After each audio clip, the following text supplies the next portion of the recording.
Yes, moin. Today, a short video. My god, again, why?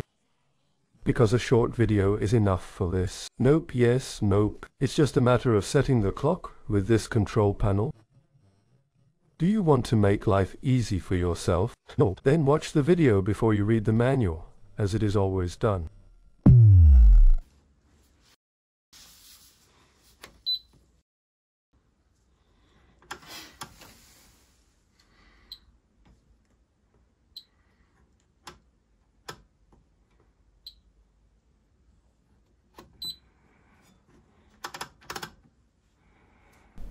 Any questions, or should I comment on this again? Okay, then turn the baking selector one position to the left.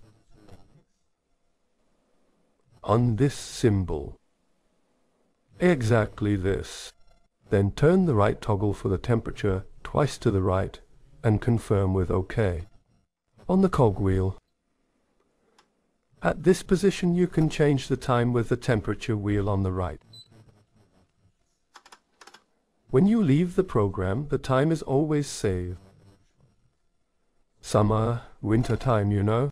Set your clocks. Questions, wishes, and requests off to the comments.